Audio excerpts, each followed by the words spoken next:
আঙ্গুর করে কি একটা অবস্থা, এর চেয়ে এত ময়লাটা আসবে না, মেলা ভালো আছে। তুই এত চিন্তা করিস না, দাঁড়া কিছুক্ষণের মধ্যে ঘরটা পরিষ্কার করার ব্যবস্থা করতেছি। কি করবি তুই? শান্তনা, কি হয়েছে ভাইয়া? বোন, ঘরটা একটু গুছাই দিয়ে যা। এখন গুছাই দিতাছি।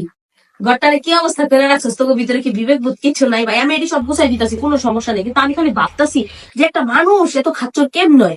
দুজন মিলে একটা ঘরের ভিতরে থাকস, একদিন এটা করবে একদিন এটা করবে, তাইলে তো শেষ হয়ে যায়। কয় বছর ধরে জমাই রাখছো এগুলো? মানে আমার লেগে জমাই রাখছো ইচ্ছাকৃত ভাবে, তাই না রে ভাই? তোকে মানসিক সমস্যা আছে ভাই, মানসিক ডাক্তার দেয়, শারীরিক সমস্যা তো আছে, নয়তো তো তোরা নিজেরাই গুছাই দি। আমি গুছাই দিতেছি ভাই, এনে আমার কোনো সমস্যা নেই, কিন্তু আমার কথা হইতেছে কি জানো, যেখানে নোংরামি থাকে ওই জায়গায় কিন্তু জীবাণু থাকে। জীবাণু মানে শারীরিক অসুস্থতা, বিভিন্ন কারণ ঘটে ভাই। একটা পাড়া প্রতিবেশী আত্মীয় স্বজন কে কিন্তু ঘরের ভিতরে আইলো, কি করবো জানো? খাচ্চর করবো, তোরে করবো না, শুধু ঘরের সবাই দেখবো, তোর কারণে পুরো পরিবার কথা শুনবো, কিন্তু আমি কোথায় দিতেছি ভাই, কোনো সমস্যা নেই, আমি কিন্তু কিছু মনে করবো না। কিন্তু আমার কথা হইতেছে কি জানো, যদি অপরিচিত কেউ আহে তাহলে কি মনে করবো যে বংশের সমস্যা, তোর লেগা বংশ কথা শুনবো, হিসাবটা বুঝছস? তোরা এমন করিস না, বুঝছস? আমি গুছাই দিতেছি, কোনো সমস্যা নেই, কিন্তু আমার কথা হইতেছে কি ভাই জানোস, ভালো হয় যে গুছাই রাখিস, প্রতিদিন একটু একটু করে গুছাইলেই কইল, বুঝছস? কি কইরা রাখছস আলমারির ভিতরে, এই অবস্থা করে রাখছস ভাই, ঠিক হয়ে যাবে, বুঝছস?